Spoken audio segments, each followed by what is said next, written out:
WhatsApp guys, मैं Neeraj Y.D.V और आज की वीडियो काफ़ी ज़्यादा इंपॉर्टेंट होने वाली है। अगर आप एक अच्छा फ्लैगशिप फ़ोन ढूंढ रहे हो 30,000 या 35,000 के अंदर अंदर, तो Xiaomi ने अपना Redmi K40 Pro प्लस ये पूरी लाइनअप उन्होंने लॉन्च करी है। पर मैं सिर्फ आज K40 Pro के बारे में बात करने वाला हूँ और इसके ऊपर मेरे ओपिनियन दूंगा कि इसमें थोड़ी सी कमियाँ भी है और बहुत सारी अच्छाई है, तो उसके ऊपर बात करने वाली है। काफ़ी ज़्यादा इंटरेस्टिंग वीडियो होने वाली है और काफ़ी ज़्यादा मज़ेदार होने वाली है। तो without wasting your time let's create.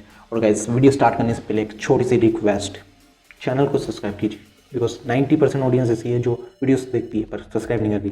तो अगर आप भी उनमें से हैं तो प्लीज़ सब्सक्राइब।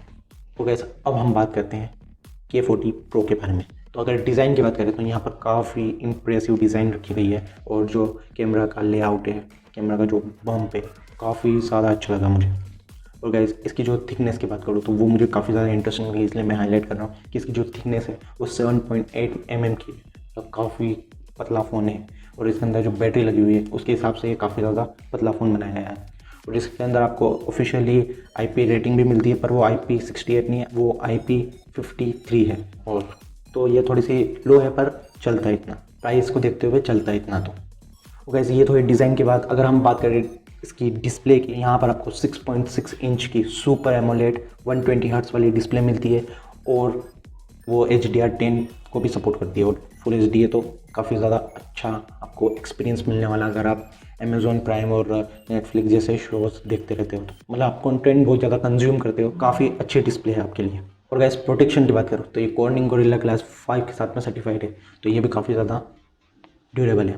और गैस, ये तो डिस्प्ले की बात। अब हम बात करते हैं इसके प्रोसेसर की। तो यहाँ पर आपको फ्लैगशिप लेवल का प्रोसेसर मिलने वाला है जो कि स्नैपड्रैगन 888 5 नैनोमीटर टेक्नोलॉजी पे बेस्ड। और GPU की बात करो तो यहाँ पर आपको एड्रीनो का 660 GPU मिलने वाला है। तो काफ़ी ज़्यादा परफॉर्मेंस आपको फ्लैगशिप वाला मिलेगा, तो उस पर ज़्यादा बात करने को है नहीं। अब हम बात करते हैं कैमरास की। तो यहाँ पर आपको 64 मेगापिक्सल का प्राइमरी कैमरा मिलता है और ये ट्राई कैमरा सेटअप है, तो आपको 8 मेगापिक्सल का अल्ट्रा वाइड और 5 मेगापिक्सल का माइक्रो कैमरा मिलता है। काफ़ी ज़्यादा अच्छा है। इसके ऊपर भी हम आगे बात करेंगे इसके कॉन्स में। तो ये तो है कैमरास की बात। अब हम बात करते हैं वीडियो रिकॉर्डिंग की। तो इसमें आप 8K 30 FPS तक शूट कर सकते हो प्राइमरी कैमरा से और 4K 30 और 60 FPS में शूट कर सकते हो, तो ये भी अच्छी है। और गाइस, फ्रंट कैमरा की बात करूँ तो यहाँ पर आपको 20 मेगापिक्सल का सेंसर देखने को मिलेगा जो 1080p वीडियो शूट कर सकता है, 4K नहीं कर सकता। और गाइस, ये तो ही कैमरास की बात। और गाइस, बैटरी लाइफ की बात करें तो यहाँ पर आपको 4520 mAh की बैटरी मिलती है और काफ़ी बड़ी बैटरी मानी जाती है। 5000 से बहुत कम है, बहुत कम तो नहीं है, मतलब थोड़ी कम है, पर जो इसकी चार्जिंग स्पीड है वो 30 वॉट की है। पर जो कंपनी दावा करती है कि ये 53 मिनट्स में फुल चार्ज हो जाती है, तो ये भी एडवर्टाइजमेंट है, पता नहीं, रियल लाइफ में टेस्ट नहीं हुआ अभी तक। तो जो ऑन पेपर है वो मैं आपको बता रहा हूँ। और गाइस, ये तो है इसके अच्छी चीज़ों के बारे में बात। इसके थोड़े से एडिशनल फीचर्स की बात करूँ तो इसमें आपको स्टीरियो स्पीकर मिल जाता है, ब्लूटूथ 5.2 मिल जाता है, वाईफाई 6 मिल जाता है, NFC मिल जाता है, इंफ्रारेड सेंसर मिल जाता है, सब कुछ मिल जाता है इसमें। पर अब हम बात करते हैं थोड़े से कॉन्स की। तो कॉन्स की बात करें तो इसमें आपको फर्स्ट हेडफोन जैक नहीं मिलता, जो कि डील ब्रेकिंग हो सकता है गेम इंथुजियास्टिक के लिए। ये तो पहली प्रॉब्लम। सेकेंड प्रॉब्लम, इसमें आपको 8 मेगापिक्सल का अल्ट्रा वाइड सेंसर दिया गया है, वो कम से कम 13 मेगापिक्सल का होना चाहिए था बिकॉज क्वालिटी मैटर्स लॉट। और वैसे ये तो हुई दूसरी प्रॉब्लम। अब हम बात करते हैं तीसरी प्रॉब्लम के ऊपर। तो इसमें आपको साइड माउंटेड फिंगरप्रिंट सेंसर मिलता है। इन डिस्प्ले काफ़ी ज़्यादा कूल लगता है मुझे, तो वो देना चाहिए था। तो ये तो हुई इसके कॉन्स की बात। प्रोज काफ़ी ज़्यादा हैं, कॉन्स थोड़े बहुत ही हैं। अगर इन कॉन्स पे आपको प्रॉब्लम नहीं है तो आप इस फ़ोन की तरफ जा सकते हो।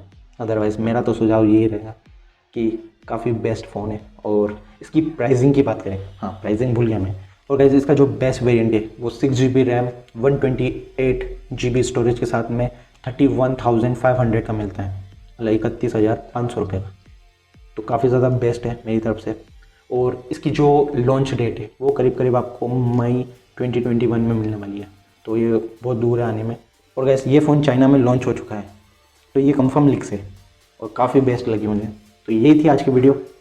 कैसी लगी हुई लाइक करके बताएं, कोई क्वेश्चन हो तो कमेंट सेक्शन में बताएं। चैनल को सब्सक्राइब नहीं किया है तो कर लीजिए, नए हो तो। और पुराने कौन से बहुत ज़्यादा है मेरे पास। तो thanks for watching, catch you guys later, bye bye.